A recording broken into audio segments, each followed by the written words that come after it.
All right, welcome to Anxiety Relief. Losing a best friend.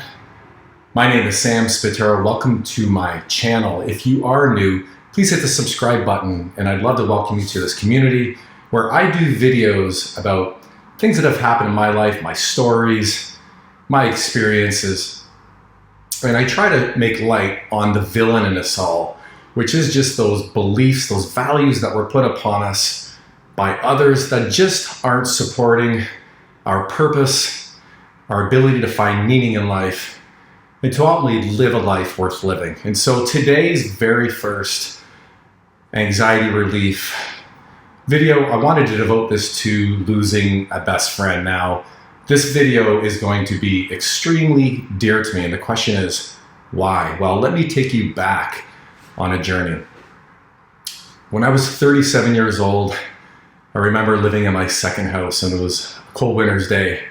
And I remember getting a phone call from a friend of mine, and I could tell in his voice that something was wrong.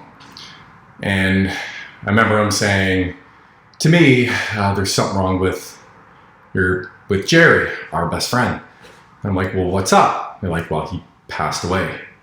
And I could just remember this eerie feeling just piercing through my mind, my heart, my entire body. It was almost as if it wasn't even real. And maybe some of you watching this can relate. Maybe you've lost a loved one, a partner, maybe a best friend, maybe a child, could even be a pet, a coworker, someone who was basically like, from a guy's perspective, your left nut, your everything, the person that you went to speak to about everything in life, you did everything with, and all of a sudden, that is just taken away from you. And I can remember as the conversation carried forward, I was just breaking down in tears, in disbelief. And so I remember getting off that phone, and my wife and her sister came upstairs and started to console me. And right after that, I felt the need to contact my best friend's wife. And they were away on a trip in Mexico, vacation with kids. And he fell ill very quickly and passed. And so I remember talking to her, and we were just sobbing together tremendously. And it just literally was just so devastating to me. And I can remember at his funeral speaking on behalf of him, his family, his friends. And I just remember looking out in the crowd of everybody. And I wanted to pinch myself and wake myself from this nightmare. And so, why am I making this video? Well, I'm making this video because maybe there's someone in your life that means a lot to you, and you've taken them for granted. Maybe there's someone in your life that means a lot to you, and they're very ill, and they may pass soon. And there's things that you want to say, but just maybe you don't know how. Maybe there's someone in your life that means a lot to you, but you continue to keep making excuses because your life's too busy. And so, if there's one thing I want to do with this video, the sole purpose, my why, is for you to make one more memory, to have one more experience, to have one more opportunity to share with one another before you or they move on to the next part of the world, whatever it is that you might believe. And so, what does this have to do with anxiety? Well, it has a lot to do with it for some, and maybe some of you are like me. Right after this happened, I had a child, and I can remember vividly, it was our second child. And I remember my wife sitting down in the hospital room, and she was about to get a needle. And I remember just completely panicking and passing out. And I remember coming to and almost missing the birth of my child. I was literally getting scans and blood work to make sure I was okay. And I got the phone call from my mom saying, she's starting to push. And I remember running down the hospital hallway, pulling all the stickers off me, the tabs off me from the EEGs. And, literally my best friend passed away. I wasn't dealing with that. I was now having another child. I also got into a business venture that wasn't going so great. And I think really what it comes down to, if I can stay on course here, is that the anxiety that I experienced from my best friend kind of goes something like this. I was 37 years old, basically the same age as him. I had a young family, just bought a home, starting my life out, and his life was taken from him. And where the anxiety began is I started to wonder, what if? What if that's me next? What if it's me tomorrow? What if that's me 6 months, a year from now? And so when it comes to anxiety, it's you living in the future, focusing on the uncertainty and worrying about the things that you can't control or about the things you hope don't happen. And that's where the cascade of anxiety began, because I started to get consumed by this. One, also, I wasn't dealing with the grief of losing my best friend because I'm a guy. I naturally don't talk about how I feel and keep it inside and build it all up until you explode or something really negative happens to you. Or you go down the anxiety road where you're in a constant state of worry, wondering if it's your time next or when that time will be. What will happen to your kids, your wife, your home, your mortgage, your finances? Will they be okay? And so that's where I kind of got stuck. And the reason why I got stuck is I really didn't have a few tools.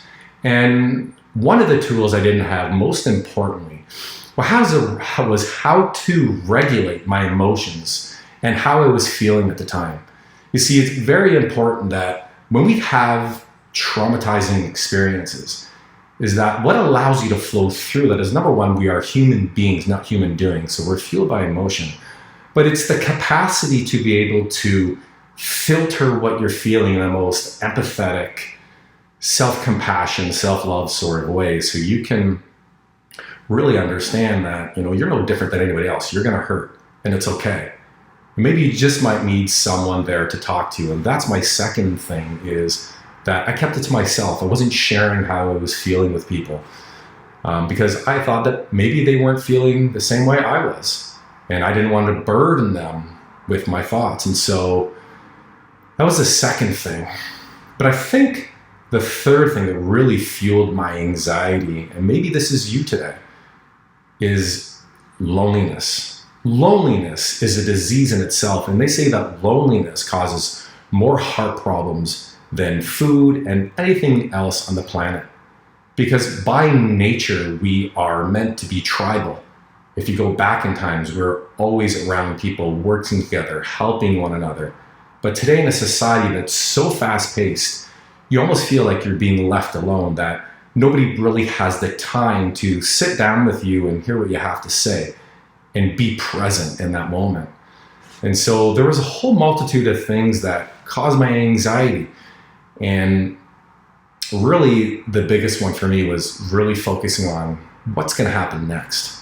And that's what anxiety tries to do. And what I want you all to understand is that, anxiety is really just a survival, a protective mechanism that is built in our brains to keep us out of harm's way. And so there are a couple things that, I did, and I'm sure there are some reputable experts out there that could also recommend some amazing things on how to process grief, trauma, or anything that you're experiencing in your life. And so that was the biggest thing for me, is as I progressed through this, I eventually be able to develop the how.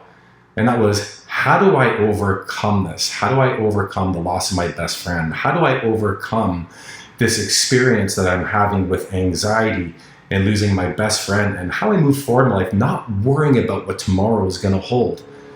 And so there was many things that came along my path that were prescribed me from doctors, my naturopathic doctors, and a multitude of other people.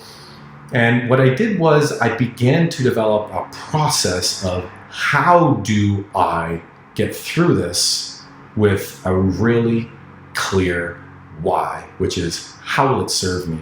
And how in this situation can I learn to become my own hero, which is that part of me that isn't serving me, that part of me that is holding my back, that part of me is just overloading me with these depressing, negative, intrusive thoughts, this constant just amount of anxiety and dread. And so maybe that's you today. Maybe that's you today who might get that phone call or is about to lose someone or something that you love. And you know deep down you don't have the tools also. And in my link down below in the comments section, I'm going to link in my coaching program and my email address and my coaching platform where I created a 21-day anxiety program to free you and help you become your own hero by helping you get rid of limiting beliefs, values, things aren't serving you, and fuel you to new grounds, a new life, a new perspective, a new way of living, so that no matter what happens to you, you are bulletproof. That's the whole purpose of the hero. You know, Clark Kent, Spider-Man, Incredible Hulk, they aren't always in that superhero persona. They only transform when they need to be. And a lot of us were never given that opportunity to discover that within us. And so I'd love to be a part of that. I can end that video on this note. If you did like this video, please hit the like button. Let me know what you think. And the subscribe button. I'd love to welcome you to this channel. Notification bell lets you know when I'm doing my next video. And if you wouldn't mind, my mission is to become the biggest mental health advocate on this planet. I want to teach men, women, children, political leaders, anyone and everyone how to become their own hero. So together we can all reach for higher ground.